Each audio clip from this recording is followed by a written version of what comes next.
E olha, estamos no outono e a atenção deve ser redobrada quanto aos cuidados com as principais doenças dessa estação, como a gripe, pneumonia, sinusite, entre outras ocasionadas pela oscilação de temperatura que atingem as nossas vias respiratórias. A nossa repórter Aline Aragão traz os detalhes.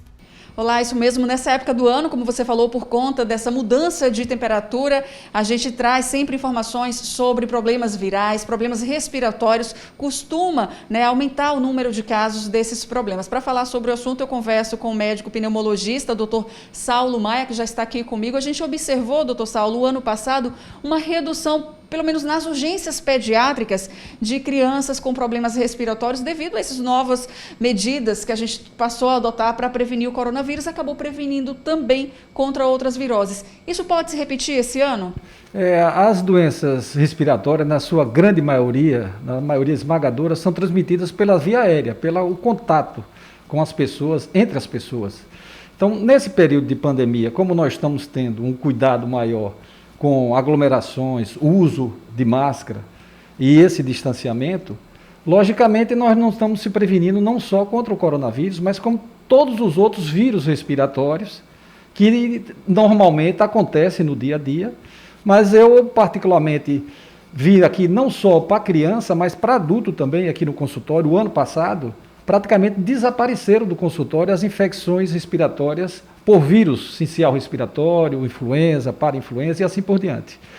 E a previsão é que esse ano, como nossa pandemia persistirá provavelmente durante o ano de 2021, nós manteremos esses cuidados de uso de máscara, distanciamento, então teremos uma queda desse tipo dessas viroses também.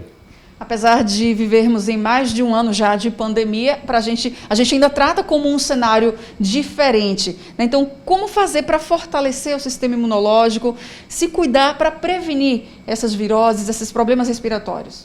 As viroses respiratórias que nós estamos discutindo em relação ao dia a dia, as sazonais, que é principalmente e que causa mais problemas, que é a influenza, e nós temos a vacina, né? Então, se lembrar que provavelmente agora no mês de abril, maio, nós começaremos a vacinação em massa da população. Então o uso da vacina é fundamental, não só para aquela população que está mais predisposta, que são as crianças, gestantes e os idosos, mas todas as pessoas deveriam se vacinar para prevenir.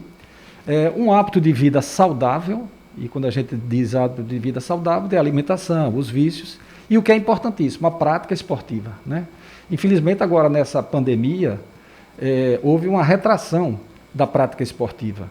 E os órgãos governamentais, felizmente, agora permitiram que as pessoas vão para praças, para áreas de lazer e pratiquem esporte. Porque o esporte leva a um estímulo imunológico e que vai defender não só do aparelho respiratório, mas também de todos os órgãos. Além de ser muito bom a prática esportiva, para controle de diabetes, controle de hipertensão arterial e assim por diante. Hábitos saudáveis, como você falou, praticar atividade física, dormir bem, cuidar da alimentação também é importante. Com certeza. E se lembrar da vacinação. Em época de pandemia do coronavírus, como diferenciar, já que os sintomas são tão parecidos? Pode ser uma crise alérgica, pode ser um simples resfriado, mas pode ser também coronavírus. Síndrome gripal nessa época de pandemia é igual à investigação diagnóstica para coronavírus. Eles são muito semelhantes. Então, a pessoa teve os sintomas virais, 3, 4 dias depois, tem indicação de se fazer o teste do RT-PCR para coronavírus. E, durante esse tempo, fazer o isolamento e procurar de imediato um profissional da área de saúde para ser medicado precocemente. Muito obrigada pelas informações e pela participação. Então fica a dica aí, se você apresentar qualquer sintoma, deve sim observar, procurar ajuda médica, porque não dá nesse momento para diferenciar se é somente um simples resfriado ou se trata aí da infecção pelo coronavírus. Só o teste vai poder afirmar, dizer isso. Segue no estúdio.